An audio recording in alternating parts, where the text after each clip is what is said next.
All right, let's go. Day number 21 and the main subject for today's video, which is closely related to running paid ads, which I'll show here in a few minutes. But the main topic is adapting, because you either adapt or you die. It's very black and white, of course, which is never the case.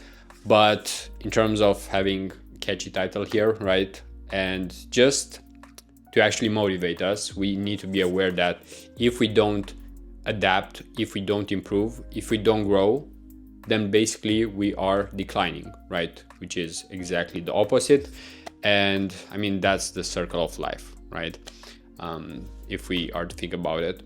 And at the same time, the reason why I'm mentioning this is because even with the ads here, you'll see that I've made a few changes to the lead form, because right now, all the leads that are coming through are either beginners or they don't even show up to the call, which I would say is fine right now because I haven't spent a lot. I haven't even spent 1K, right? So if you don't spend 1K and you expect amazing results, then you're not in the right business. By the way, I think I didn't get this light turned on, so give me a second for the atmosphere. Hope it's better. But coming back, so the thing is that you can improve almost anything daily, especially when it comes to Facebook ads, because this is what the series is about, right? So with Facebook ads, you get data fairly quick.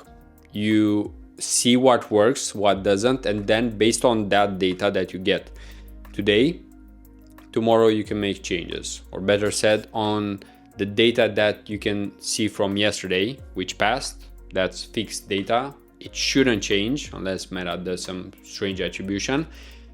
And then today, or even at the end of the day, the previous day, you can take some decisions. Of course, I'm not a big fan of doing that for bigger accounts, because there's a huge difference between being in the beginning when you are trying to actually make something work versus when you made something work and then you want the stability, but also with that stability, you want to continuously improve it, right? That's why, for example, if you want to invest and grow your net worth, usually it's much harder to get to the first 100K, let's say, than to the next 200K. That's because after 100K, then you already have a base, and especially with investments, that base will grow. And it's the same with data, with skills, with people watching your content, or with anything. If it compounds, it compounds. Like that's it. It compounds. And that's the main thing when you adapt, because you're able to always grow.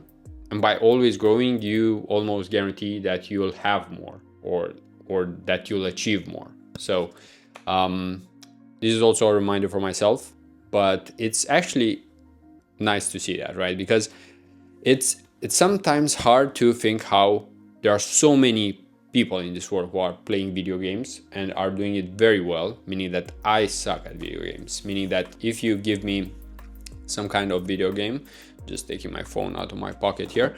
So if you give me any kind of video game, let's say, I will be decent at it, but not the best, And the reason is because I don't have the best coordination, the highest IQ, and so on, right? So that's why it's not something that I'm interested in. However, if you look at business, it's more or less the same thing. You have some components, but the main difference is that you don't have the mechanics, right? So it's like you actually need to build them. And the fact is that it is, to some extent, harder if you don't like consistency or routine. Because if you do like it, then it becomes easier and easier. Even though business is one of the hardest games long term, because you will always have competition, things will never be stable. That's why, for example, if you play a video game that's single player or that doesn't change, right? If you still play Call of Duty 4, yeah, you will get better over time, and there will be less players that will play it, and new players will have a hard time against you. But in business, there are two ways to think about it. So first of all, you can grow to a certain amount, and then it will be hard to go below that. So for example, if you get 1 million to 2 million and so on, then it will be harder to go lower, but at the same time there will be competitors that will probably be better than you, right? So you need to be aware of that, and in most cases it's honestly just emotional management. Like, that is the skill, one of the main skills, I would say. So without yapping too much, because we are almost at 6 minutes here, let me show you the changes that I made, because when you see that something is not working, you would be crazy not to change something, because you'll just get the same results. Just like Einstein actually said that, and I'm paraphrasing here, if you are doing the same things and expecting different results, then that's pretty much the definition of madness, if I remember correctly. So let's go and look at the sheets, at the data, because data doesn't really lie. So let's switch the camera. All right, so let's look at the data. Let me zoom in here slightly just so you can see even better. And you can see that in the past few days, I've actually spent less. The CPM has also gone down, which is good, especially if it's still quality traffic. And what I want to point out is the following thing. So we're getting better CPCs. So it's taken a while. We've had $10 CPCs, which are definitely way too high in my opinion. And now we're closer to 3, 4, 5, which is decent. The leads, I would say, are still lower quality. So let me show you what I've done, because you do need to make changes. So today, actually, there are 2 leads from what I'm seeing here. And it's from this one, which, let's see if it has a cost cap. Does it have some kind of cost cap? Meaning that, is it actually going after a specific cost? It doesn't seem like it. Let me see. All right. Yeah, this is not the cost cap. This is the cost cap. So here we have 2 new ones. They aren't spending right now. So I just started them, and let me show you what they are actually, because I duplicated them.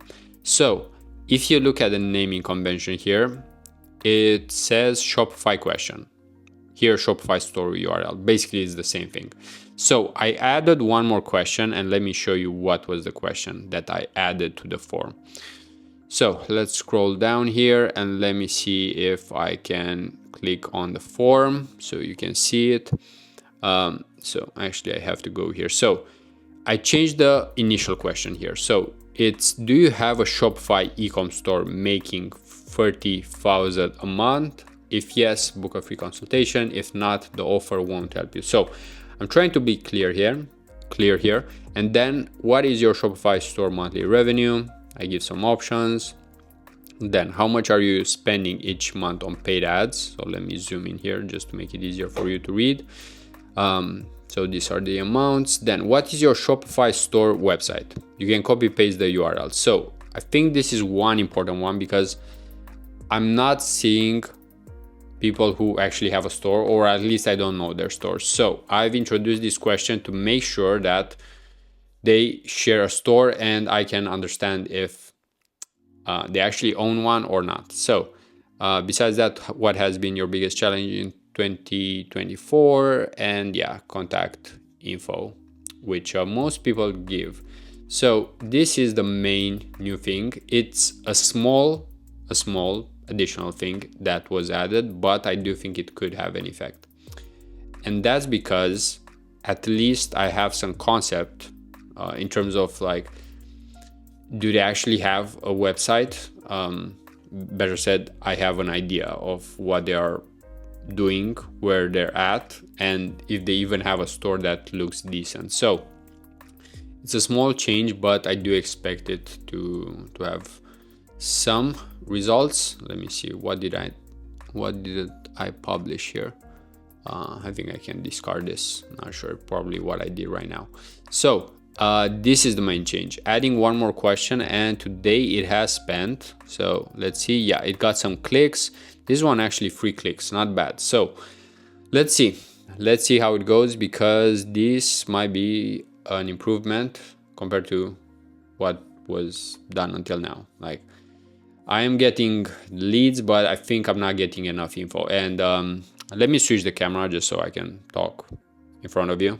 All right, so we're back for the ending of this video and conclusion. So the main thing that I want to point out is that that small change could actually have a significant effect. And I'm saying that because when you are in the high ticket world, then every small move that actually gets you closer to a sale, let's say, then that can be life-changing, let's say, right? That's a big word for sure, but it's just like thinking of saying hi to one person, and then eventually maybe that person will be your partner in life, right? Your wife, your husband, and so on. Which is that major event? Well, it is.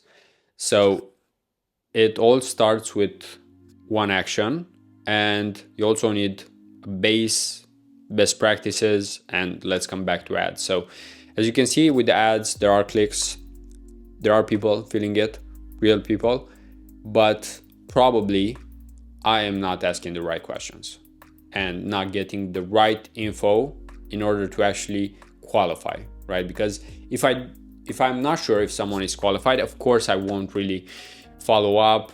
I want to show this sign of calling. Of course, probably I won't call, but eventually with these leads, who knows, maybe actually calling, right? Because what's stopping you from calling people and seeing if they are maybe a good fit? And the main problem is time, right? So that's why actually right now I'm looking for an appointment setter.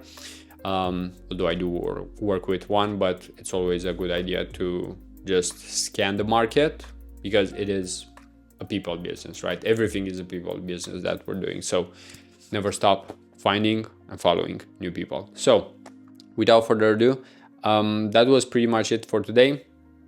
Please adapt, because otherwise you know what happens. And this is more so just like a reminder for myself as well. So with all of that being said, see you tomorrow and peace out.